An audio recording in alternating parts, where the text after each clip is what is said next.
Pasti udah sering denger kan soal aturan anggaran 50/30/20. Populer banget soalnya. Tapi pernah kepikiran nggak sih? Jangan-jangan aturan ini justru keliru. Nah, di sini kita bakal bedah tuntas. Coba deh, sekarang gimana cara kamu ngatur duit?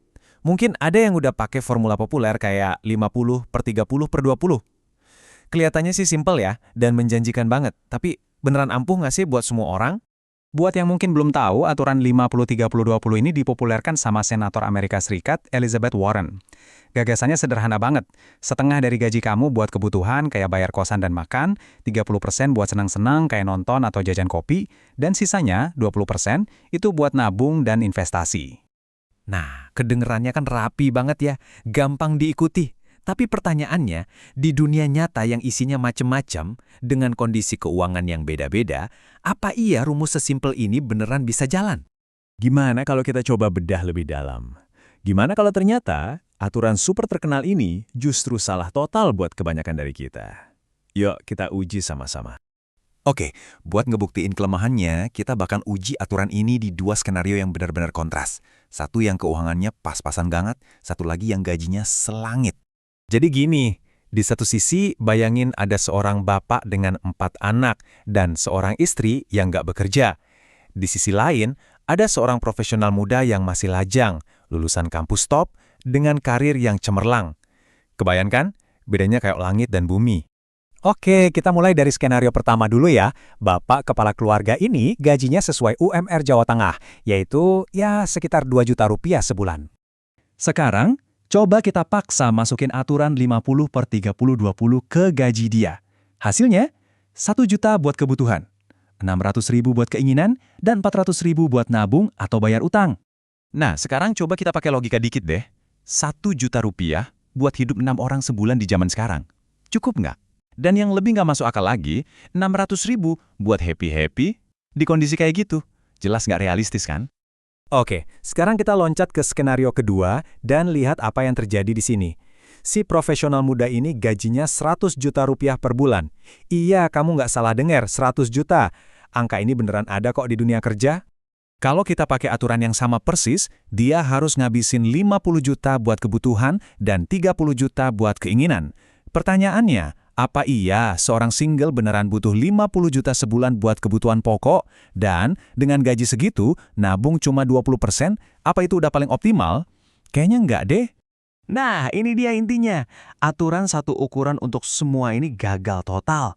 Nggak cocok buat yang gajinya UMR, punya banyak tanggungan, dan ternyata nggak cocok juga buat yang gajinya super tinggi. Oke. Kalau aturannya salah, terus yang bener gimana dong? Jawabannya ada di pergeseran cara pikir kita. Dari yang tadinya ikutin aturan kaku, jadi fokus ngebangun kebiasaan yang kuat dan konsisten. Ini nih, kebenaran paling dasar soal keuangan pribadi. Situasi keuangan tiap orang itu kan beda-beda, unik. Makanya, solusinya juga harus personal, harus bisa disesuaikan dengan kondisi kamu sendiri. Daripada pusing sama persenan yang kaku, coba deh mulai dari sini. Pertama, yang penting itu bangun kebiasaan dulu. Biasain ngisihin uang buat investasi. Kedua, mulai aja dari angka yang masuk akal, 10% misalnya. Ketiga, dan ini yang paling penting, konsisten. Mending investasi 10% tapi rutin tiap bulan daripada 90% tapi cuma sekali seumur hidup. Yuk, sekarang kita ngomongin metrik yang benar-benar penting dalam perjalanan finansial kamu. Bukan soal aturan budgeting yang ribet, tapi sesuatu yang namanya saving rate. Atau ya, seberapa besar porsi tabungan kamu dari total pendapatan. Nah, lihat deh tabel emas ini. Ini keren banget. Kalau kamu cuma nabung 10% dari penghasilan, kamu butuh 51 tahun buat bisa bebas finansial. Lama banget kan? Tapi lihat, kalau kamu bisa naikin saving rate jadi 50%, waktunya kepotong jadi cuma 17 tahun. Kalau bisa 80%, cuma 5,5 tahun. Gila kan? Perbedaannya jauh banget.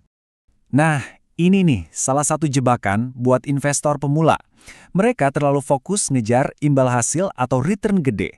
Padahal di awal-awal perjalanan investasi ada yang jauh lebih penting. Coba bayangin, modal kamu 1 juta. Opsi A, kamu jungkir balik nyari investasi yang bisa kasih 20% sebulan, risikonya tinggi banget dan kita nggak bisa kontrol hasilnya. Opsi B, kamu fokus sama yang bisa dikontrol, yaitu nambahin modal 1 juta lagi tiap bulan ke investasi yang wajar, misalnya yang ngasih imbal hasil 20% per tahun. Kalau kamu super duper hoki dan opsi A berhasil, setelah setahun, duit kamu jadi sekitar 7,4 juta rupiah. Tapi ingat ya, ini susah banget dan risikonya gede. Sekarang kita lihat opsi B. Dengan fokus nambahin modal secara rutin, uang kamu tumbuh jadi 14,2 juta rupiah. Hampir 2 kali lipatnya. Ini bukti nyata kalau di awal-awal, ngebangun modal lewat saving rate yang tinggi, itu jauh lebih kuat daripada ngejar return yang nggak pasti. Jadi kesimpulannya apa? Udah, lupain aja deh formula yang satu untuk semua itu. Sekarang saatnya kamu jadi arsitek buat keuanganmu sendiri. Bikin aturan yang benar-benar cocok dan bisa kamu jalanin. Contoh nyatanya nih, dari sumber materi kita. Aturannya dia simpel banget. Di rekening bank, maksimal cuma ada 100 juta rupiah. Kalau ada lebih dari itu, langsung, tanpa mikir panjang, pindahin ke aset investasi. Nggak ribet kan? Tapi efektif banget buat dia. Nah, setelah kita ngobrol panjang lebar, sekarang pertanyaannya buat kamu. Apa satu aturan simple yang bisa kamu buat dan kamu patuhi secara konsisten? Bukan aturan dari buku, bukan aturan orang lain, tapi aturanmu sendiri. Kalau kamu bisa nemuin itu, wah, kamu udah selangkah lebih dekat ke kebebasan finansial.